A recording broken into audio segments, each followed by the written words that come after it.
orange update, which is longer than a purple one. I don't know when I last posted an update, but I did want to check in briefly to say hello. How have you been? Are you faring well in this authoritarian dystopia? Glad to hear it. And I wanted to share a more specific update that only you veteran toasties will care about.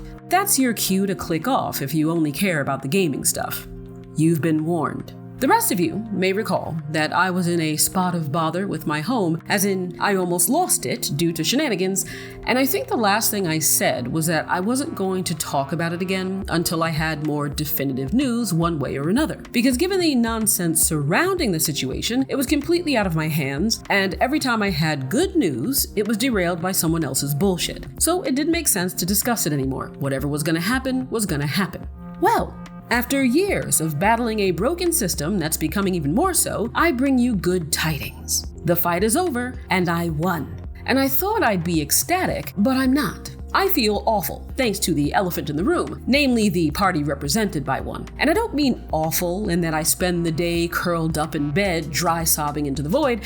It's more of a resting awful, like the constant hum of background radiation. It's not the only thing there, it's just never not there, which is concerning because my resting emotion has always been peace. And I still have that inner sanctum, which is probably why I haven't lost my mind yet. It's just been invaded by this ick in my gut, like a college roommate you want to get rid of because he's gross, but you can't because the school won't let you switch. I'm sure I don't have to explain how stressful it is to face the threat of losing your home under any circumstances, let alone when it isn't your fault. There's anger, sadness, uncertainty, in addition to all of the other things you have to worry about every day, like laundry. And I looked forward to either breathing a sigh of relief because it was resolved, or to at least being done with the fight and moving on to a new kind of fear and uncertainty. The reality of being homeless and having to find a new roof over my head while still working and trying to stay safe, which I'm thankfully in a more privileged position than many to do. Not because I'm privileged in any systemic sense of the word, but because there are things that make hardship easier for me to push through, like not having a disability. So I'm both lucky and grateful that I've been able to stick this out. But when the news came that all of this was finally over, I felt nothing. No relief, no joy. Because the state of things in this country is so dire and evolving so quickly that no longer having the immediate threat of homelessness hanging over my head, knock on wood, feels like having a more comfortable seat in hell. It's almost impressive how the elephants managed to do every horrible thing millions of us exhausted ourselves warning about over the past near decade and more intensely over the past year. A feat rivaled only by the monumental lack of self-awareness and Pikachu-faced shock of the other fewer millions who ignored us, only to find out, as they always do eventually, that we were right and they chose wrong, which is kind of implicit when you side with the elephants, unless you want your country to be shit. Whether they belong to the wayward flock whose oxygen to the brain was cut off by the red hat on their heads, the fringe who look back at the darkest periods in history and are overcome by the warm fuzzies of nostalgia, like having a slice of your dearly departed Nana's favorite pie, only that pie is 1930s Germany, or they're just your run-of-the-mill selfish Americans, seasoned with a dash of bigotry and unearned superiority, who are more than happy to vote against their own interests at the promise of someone else's suffering. Until it bites them in the ass, and then they want to cry about it. Whatever the case may be, the fact that they did this to my country reminds me of what happened with my home. I mentioned the wave of emotions people experience when faced with the possibility of losing their home, but to be honest, what I experienced most was resentment. And for the sake of being on the same page, there's a difference between resentment and jealousy. Jealousy is rooted in seeing something someone else has and wishing you had it to the point where you feel even more dissatisfied with yourself and your own life. Usually, it's unserious, like how I'm jealous of people who live near a beach. I'm not jealous, I don't really care, and I wouldn't move to be near one. It's just a nice thing they have that I don't. But resentment isn't jealousy. It isn't about coveting what someone else has. It's more of a bitterness over circumstances that you feel are unfair. There's a sense that you've been wronged in some way, usually to someone else's benefit, or that others received things you also deserve, or that they don't, but that you won't get for reasons that you feel aren't justified. When this guy at my old job was promoted, I resented it. Not because I was jealous of him, but because he was one of the laziest people there who knew the least of any of us. I didn't want the position. I wasn't even staying at that job. I just resented the fact that so many worthy people were passed over for someone with the work ethic of a sock with a hole in it. So I make this distinction between resentment and jealousy because silly butts like to throw the word jealous around for just about anything. I see that on here all the time. Someone calls another creator out for doing something terrible, and their comments get flooded by fans who claim they're just jealous.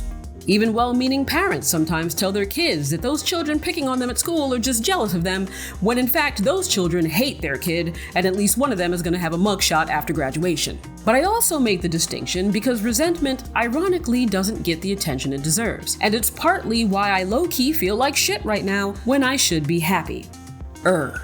Normally, I don't dwell on negativity. I prioritize emotional balance, which maintains my peace of mind and keeps me healthy and young. So even when I experience something like resentment, it only lasts a few minutes, maybe a few hours at best. But the fight for my home triggered a steady stream of resentment that lasted years, especially when it comes to things like money. It feels like forever ago now, but I remember that at the same time I had asked for donations to help pay a bill I technically didn't owe but was having held over my head anyway to save my home, which it didn't even thanks to corpo creeps, there was drama online about some YouTuber who scammed other YouTubers out of a crazy amount by claiming he faced some hardship he wasn't facing. And unless I'm misremembering this part, which I might be, he was just gambling with it. Now, I didn't care about that drama, but it was another drop in the resentment bucket, that here I was asking for a few $1,000, less than some people pay for a high-end PC, to help with something serious and real, and getting zero assistance, except from the 3 of you beautiful breads who did donate. I'll always remember that, as well as those of you who tried to help in other ways. Meanwhile, this guy made up some bullshit, yet was deemed trustworthy enough on what boils down to the merit of being popular online, that even some of the wealthiest YouTubers in the world were throwing huge sums of money at him. I wasn't jealous of him, I was resentful. And that resentment was snowballing because there were so many things to resent. I resented the fact that the people who put me in a position to lose my home in the first place were strangers who basically had nothing to do with it. I resented that I did most of the work at my job, yet received none of the credit. I resented a CEO acquaintance of mine for complaining about having to interrupt their vacation, a thing I haven't been on in years, to check on something that wasn't even important because their employee, who was on their day off, didn't want to do it. Admittedly, that had nothing to do with me, I just don't like them, but you get the point. And that resentment found its way on here. I resented that there are channels that straight up copy other people's content, or that use AI to farm automated trash and they're rewarded with thousands of views and tons of engagement. Meanwhile, anything over 50 views is considered a good day for me. Though to be fair, my other channels are doing well, thank you. This is a gaming space problem, which I resent. I also resented that there are streamers who are greedy little monsters who literally put people down for not making them even richer and more privileged to sit on their ass all day by tossing them a donation, yet they continue to receive donations, making more in an hour in some cases than I probably make in a week. Yet I feel bad for even asking you to like my videos, and that shit's free. And for the record, you still don't do it. My point is that the list of things I started to resent was growing, and I recognized that the longevity of that resentment was rooted in the resentment I had over the needless fight for my home, and the fact that all of the world's unfairness I'd grown accustomed to weathering with grace was potentially about to culminate in me being on the street. So I looked forward to that most of all. Not just the relief of saving my home, but the return to a more peaceful inner state where I wasn't undying aggro about how fucked up things were thanks to choices other people made. And I finally had that burden lifted off my shoulders, only to immediately be hurled into another situation where my life is yet again being made worse. And my home is yet again being threatened, though by home I mean my country in this case, thanks to choices other people made. So yeah, I feel awful. But good news at a bad time is still good news. And I won't pretend like this house stuff being over hasn't alleviated a ton of worry and stress, adding years to my life, because it has. Despite everything, I'm incredibly happy and thankful for where I am in this moment. It just sucks that where I am isn't a world that didn't vote for the elephant stampede.